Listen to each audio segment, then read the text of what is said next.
Hello everyone, Nick here from the Sage Scrolls, and today we're looking at more RPG horror stories, and in this episode we're going to be taking a look at a player who tries to overthrow the DM and start their own session, and a player who we'll be calling Stabby Stab, who ignores the real-world ramifications of his actions. Let's get into it.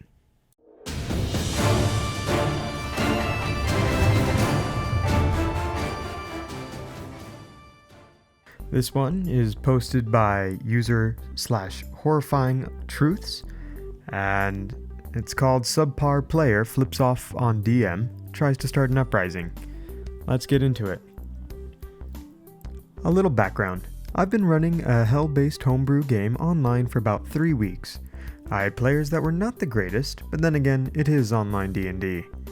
They all seemed interested at varying levels, some intrigued and active with the game, others mildly interested and interacting with some of the game. Also, I'm doing this on mobile, so sorry for the formatting. Their names are changed because of blah blah blah. There's Parker, David, Jesse, and Kyle. Kyle is the problem player. He never really engaged with the story, always criticizing other players' actions and talked about how great his character was. Quote, "It would put Matt Mercer's group to shame." So one day I decided to do a bit of a lazy day, not a story-driven session, just players having fun. Then, at the end, I'd end it with a giant plot twist, and that would really start to lead into more story next session. As far as I can see, everyone likes the idea of a lazy day. We're all teens, but work various part-time jobs, so this would be a chill, low-effort session.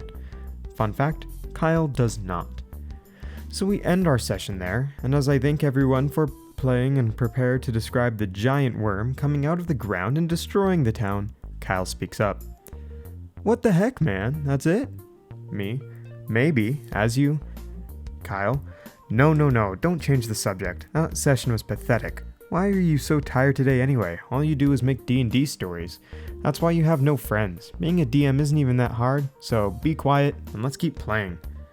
The entire table is silent. I'm hurt, but more so confused on why he got very pissy like that for no reason, including things that are not even related to the original argument. Turns out, he'd had one of his dogs die, and was looking for a way to distract himself. After this didn't, he got upset, but we didn't know this yet. Kyle, to the rest of the call, "You know what? I want to be the DM.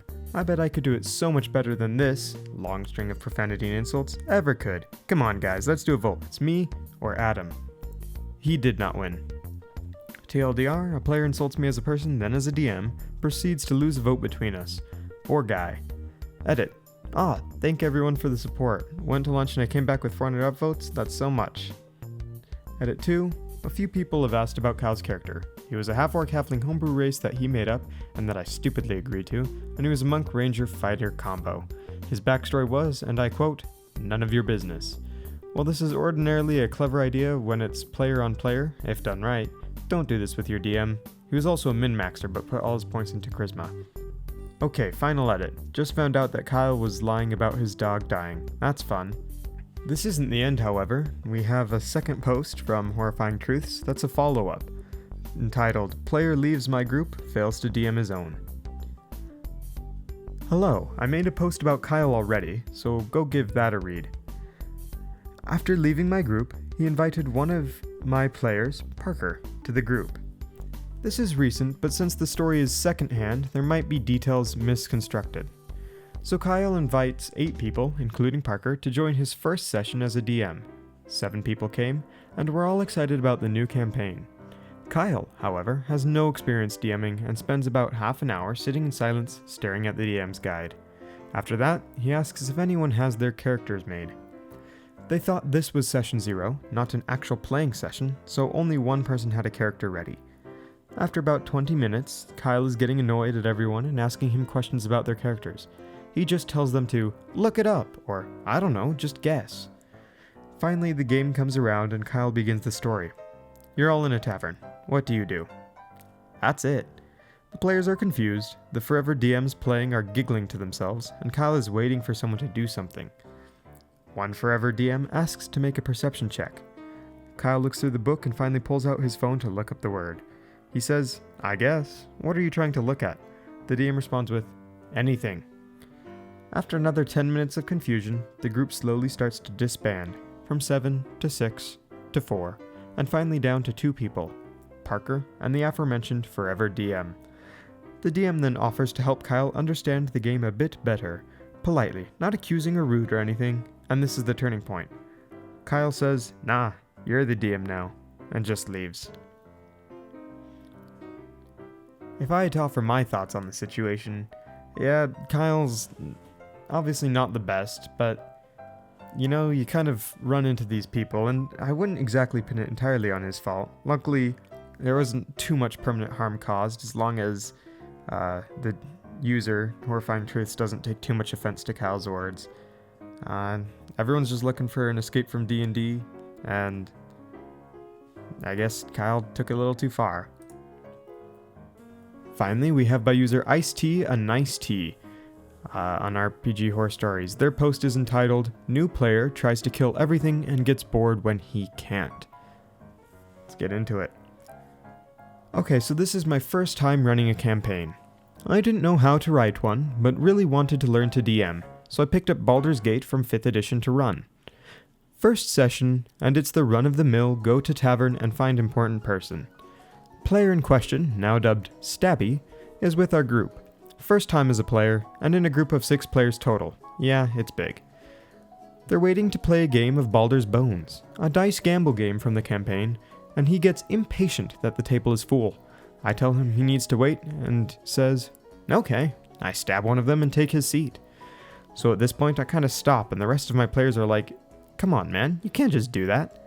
Since this was his first ever session, and he probably doesn't understand in-game consequences yet, I let him off the hook and said, "Okay, I'm gonna let you take that back this time, because if you do that, the whole tavern will turn against you." He gets huffy and says fine. Later on, they're at a small potion shop run by a small old man. The old man tells Stabby he can't go lower on the price because his shop is failing and he needs the money. Check is an 18, and he's told the man is not lying. Stabby says, "Okay, but I don't want to pay, so give me the potion or I stab you with my trident." Intimidation check is high, at disadvantage because of the way he spoke the line. And I'm kind of fed up with Stabby, so I make up 7 large, burly sons of the shop owner coming out after hearing the threat and successfully deter Stabby after the party says they won't back up his actions. Later on in the campaign, they get to a dungeon and there are several prisoners that are trapped in cages. Stabby tries to get info out of them and they don't have it. Again, he threatens them with his stupid trident, so the rest of the party defends the prisoners and lets them go. And I just got so fed up, I had one of the prisoners cast a special curse on the trident.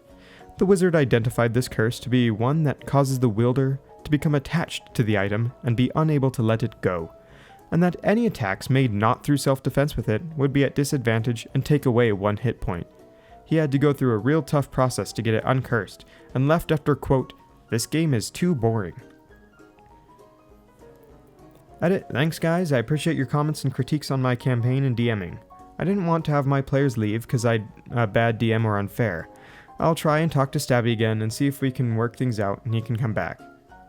So if I were to give my personal input on this, I say, yeah, he's just new to the game, doesn't understand that actions have consequences. Clearly you're trying to run a more realistic world where things happen and other people exist, and he was expecting it to be more of just a hack and slash, go into the dungeon, everything's an enemy. I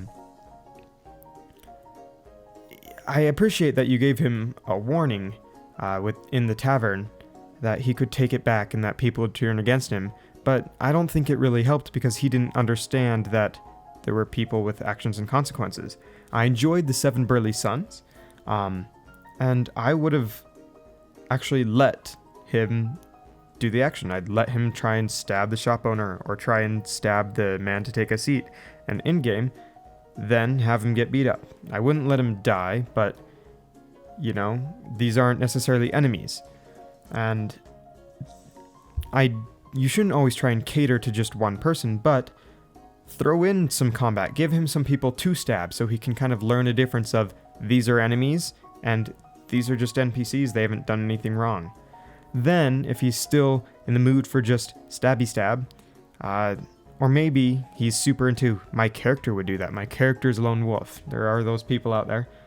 Maybe he could roll a new one and get into this campaign properly, the way that you and the rest of the group wants to play it. Then maybe later, if he wants some other friends or you find some other people, they could have a stabby campaign where it's all just them against the world, dungeon crawl style. And I'm glad you also want to talk to him out of character and just explain to him that this is going to be a more realistic world and you can tone it down a bit. And listen, he probably would have those complaints that I want more action, I want more stabbing. But luckily this doesn't seem to be too hard of a problem to fix, and I think you're doing pretty good as the DM here. Alright everyone, thanks for watching. This was some RPG horror stories with a little bit of advice and thoughts at the end. If you want to see more, let me know. I'll see you guys in the next video.